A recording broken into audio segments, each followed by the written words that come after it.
Apesar de Paulo ter descoberto o segredo de viver contente e viver com pouco, ele logo acrescenta que os filipenses fizeram bem em mandar uma oferta. Verso 14. No entanto, esse no entanto tem que ser lido à luz do verso anterior, né? Porque no verso anterior ele disse assim, eu vivo contente, eu estou contente. Aí os filipenses disseram, bom, então não precisava mandar oferta para você, né? Mas aí Paulo logo acrescenta, no entanto, vocês fizeram bem em se associar comigo nas aflições.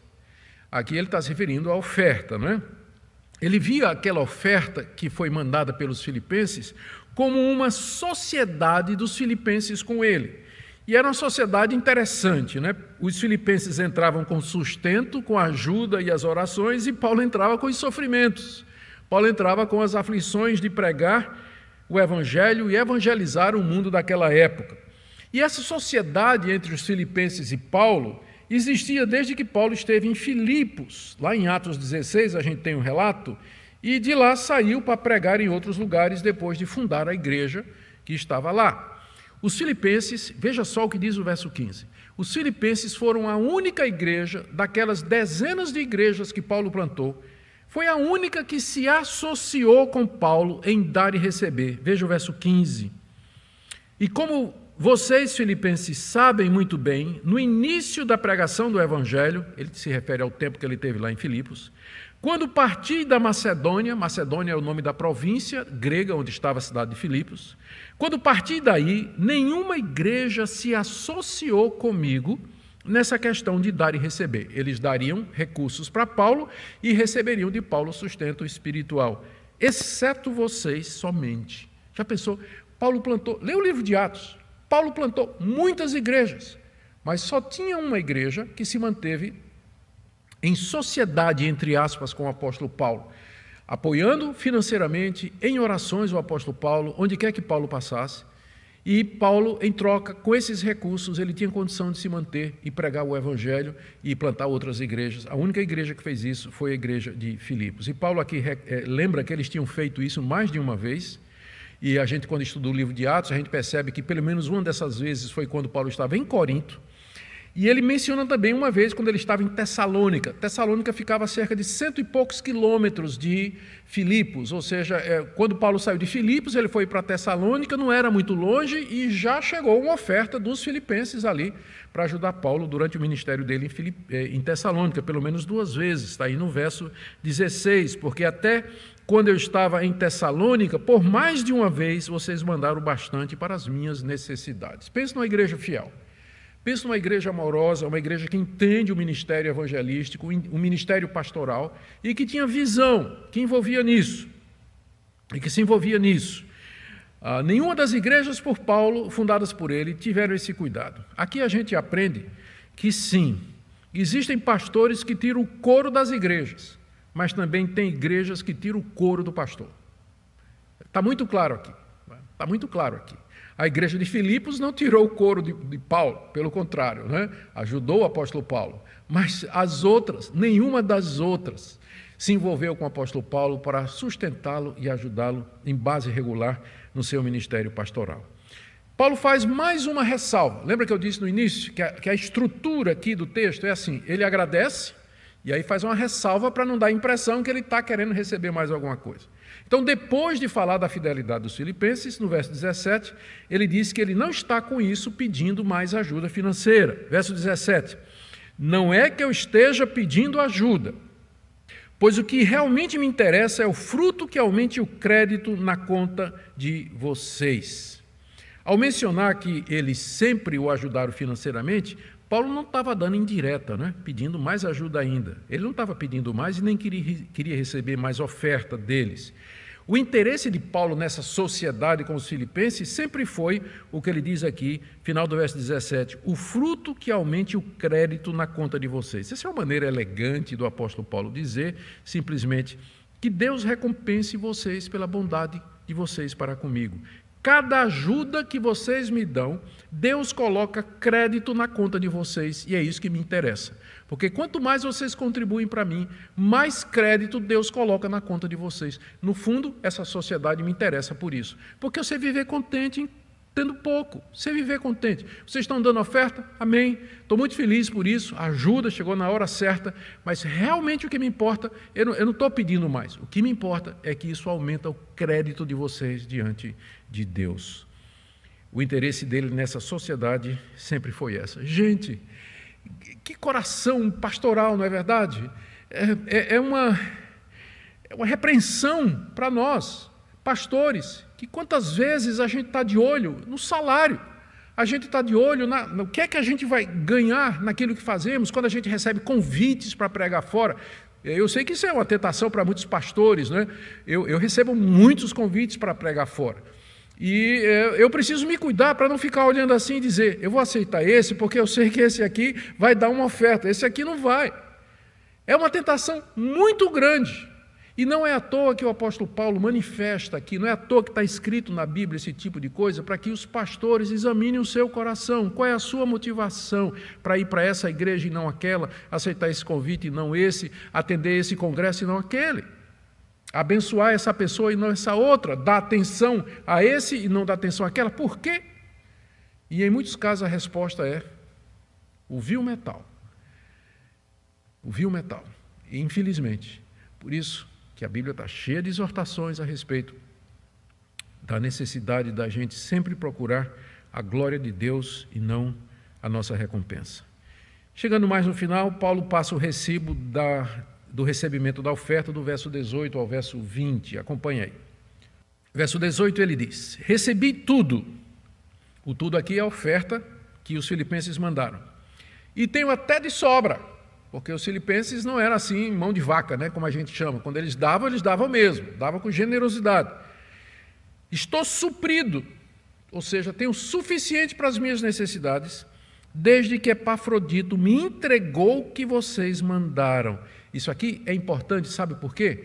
Para deixar Epafrodito tranquilo, porque alguém lá da igreja de Filipos podia dizer, será que Epafrodito entregou essa oferta mesmo? Porque não seria a primeira vez que alguém recebe a missão de entregar um dinheiro a outro e no meio do caminho passa a mão no dinheiro.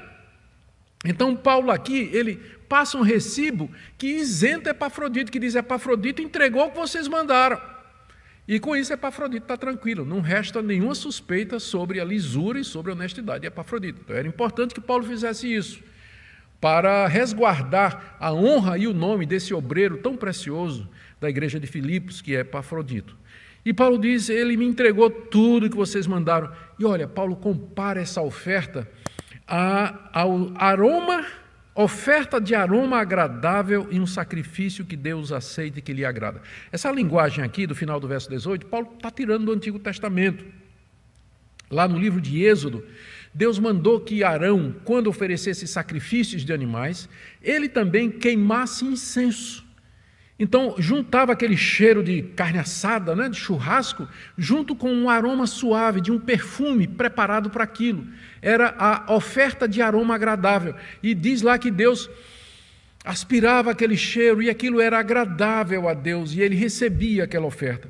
Paulo está usando essa linguagem para se referir à oferta dos filipenses. Ele diz, olha, eu recebi essa oferta. Da mesma forma que Deus recebe aquele perfume queimado juntamente com os sacrifícios. Como ele diz aqui, ó, é uma oferta de aroma agradável, um sacrifício que Deus aceita e lhe agrada. Não é maravilhoso quando a gente vê as bênçãos que as pessoas nos dão dessa perspectiva, como culto? Não é? Paulo diz, ele fala da oferta em termos de culto. E é por isso que nas nossas igrejas nós queremos que as ofertas elas sejam dadas durante o culto. Porque quase toda vez que se menciona as ofertas dos cristãos no Novo Testamento, se usa a linguagem cerimonial do Antigo Testamento, dos sacrifícios, para se referir a elas, dizendo que se no Antigo Testamento os israelitas traziam os melhores animais, o melhor fruto, o melhor grão, no Novo Testamento a gente dá do melhor que a gente tem. A gente separa para Deus e a semelhança do Antigo Testamento, aquilo é como um aroma agradável à presença de Deus. É assim que Paulo estava vendo a oferta daqueles queridos irmãos. E é assim que nós devemos ver também os dízimos e ofertas do povo de Deus para o sustento dos obreiros. Em contrapartida, Paulo diz, o meu Deus vai dar a vocês muito mais. Verso 19, o meu Deus, segundo a sua riqueza em glória, há de suprir em Cristo Jesus tudo aquilo que vocês precisam. Paulo não tinha nada, mas o Deus de Paulo tinha tudo. Por isso que ele diz, o meu Deus vai suprir todas as necessidades de vocês. Vocês supriram a minha necessidade com uma oferta, eu não tenho com que dar a você, não tenho como contribuir, retribuir para vocês, mas o meu Deus, que é dono do mundo, do universo, do todo ouro e de toda prata, Ele vai suprir a necessidade de vocês. E Ele vai fazer isso segundo a sua riqueza em glória, ou seja, Deus é gloriosamente rico, infinitamente rico, e Ele tem todos os recursos. E Ele vai fazer isso em Cristo Jesus, significa através de Cristo, por causa de Cristo. Tudo aquilo que vocês precisam, o meu Deus haverá de suprir. E os filipenses precisavam de muita coisa. Eles estavam passando por perseguições, a igreja estava dividida, havia lutas dentro da igreja. E Paulo diz, olha, o meu Deus vai suprir as necessidades de vocês.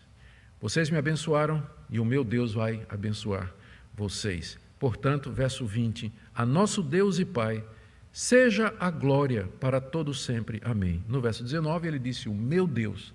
Mas aqui no verso 20, nosso Deus, porque o Deus de Paulo é o mesmo dos filipenses.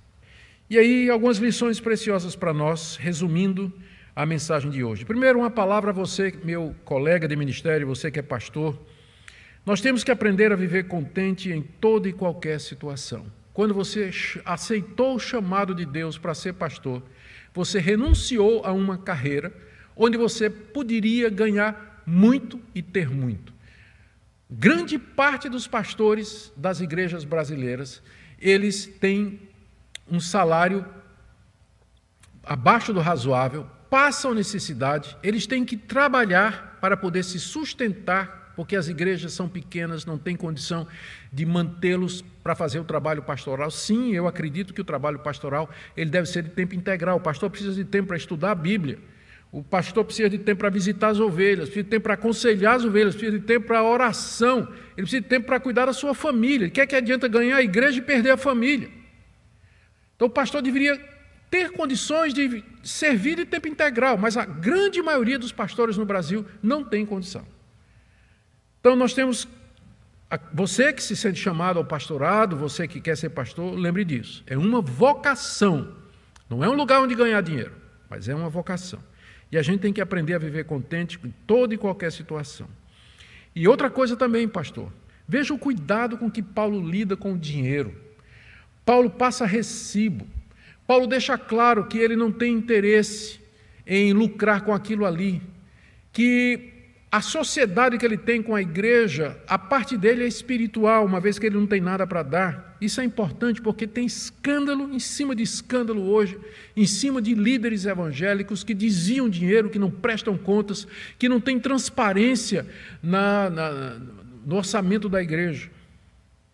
Agora, uma palavra também para as igrejas. Vocês presbíteros, diáconos, líderes, as igrejas deveriam sustentar os bons pastores com alegria, como sendo uma oferta a Deus, como parte da verdadeira religião. E não somente quando eles estão ativos e frutíferos. Sabe o que é que acontece em muitos casos? Os pastores dão a vida toda pela igreja, trabalham, labutam, evangelizam, visitam, passam anos na igreja, aí ficam doentes, ficam velhos e são encostados, não recebem mais ajuda. O futuro é um futuro difícil. Eu sei que é o futuro de muitos brasileiros também.